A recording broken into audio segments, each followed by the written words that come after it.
Hey everybody, it's Nikki Live here. I want to do a quick video on the 5 reasons why Ghost is going to be his case, or just a few points I want to make that's going to help exonerate Ghost in this bogus ass case. So the 5 key things I want to touch on.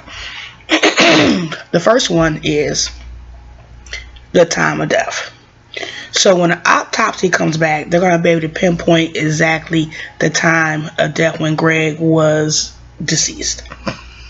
So when it comes back to time of death with this autopsy, it's going to be one or two things. Excuse me.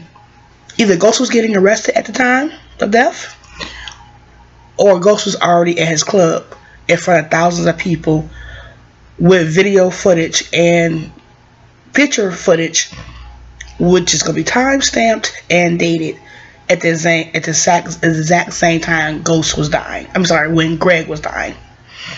So that's the first thing. The second thing is these fingerprints in question. Keep in mind,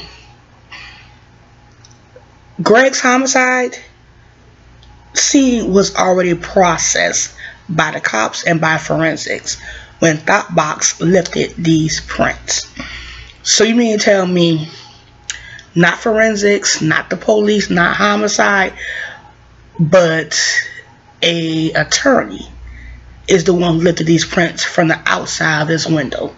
Interesting. But that's not here nor there. So that needs to be argued in court. Hey, the ex-lover, scorn lover of my client here, fingerprints were lifted by a U.S. attorney, Thoughtbox, after the crime scene was processed and done for. I rest my case on that one. The next thing is they're not gonna be able to trace that gun back to Ghost.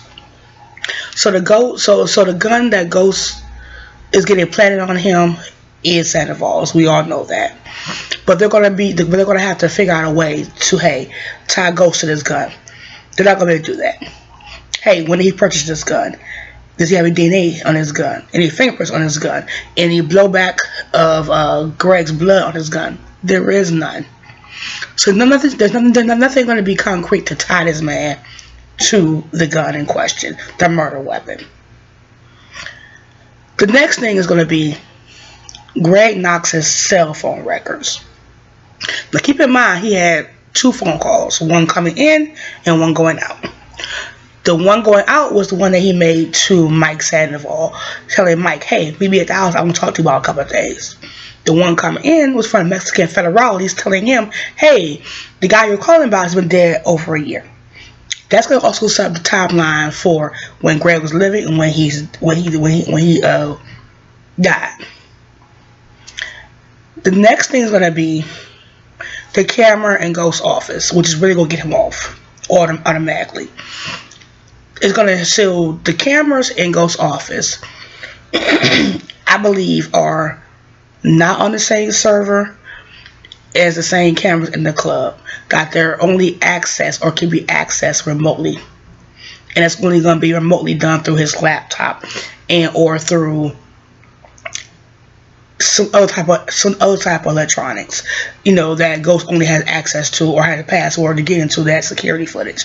Because if you remember last season, he was able to look at the footage from his office on security cam from his laptop. So it leads me to believe that, hey, the security from his office, it never stops and is not on the same server as the security in the club. So those are the 5 things that are going to get him off or contribute to getting him off for this bogus ass murder. So let me run through them again.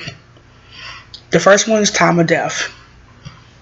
When the autopsy come back, we'll know exactly what time Greg Knox was up and out of here.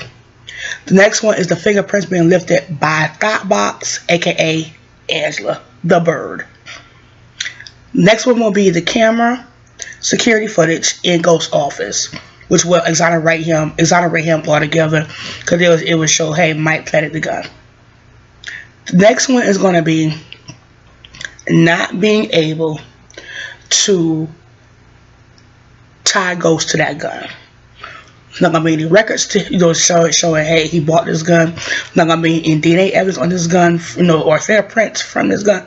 Oh, another thing I want to mention about not being able to trace this gun to Ghost. There were no gunpowder residue on Ghost's hand the night of the murder, which leads you to believe, or leads us to believe, and it will lead the jury to believe, hey, there's no gunpowder residue on his hand. Hey, that means he didn't have a gun in his hand at night. He did not shoot anybody. So that's also going to help as well. There's no gunpowder residue from a gun on Ghost's hand. And the next thing and last thing is going to be the phone records of Greg Knox. Again, he had 2 phone calls, one coming in, and one going out. That's going to also set up the timeline for when Greg was living and when Greg passed. So those are the key factors that we need to look out for. And I wouldn't even be surprised if they incorporate these 5 factors inside of the court case to get him off the hook for this bullshit. So please comment, like, and subscribe. Let me know what you guys think about what I'm saying. Do you guys agree? Do you guys have any other theories about how this is going to play out in his favor? Let me know. And I'll be back with my recap of episode 3 of season number 4. And you guys have a great night, great evening. Enjoy watching Power, and I will be back, with my recap for season 4, episode 3.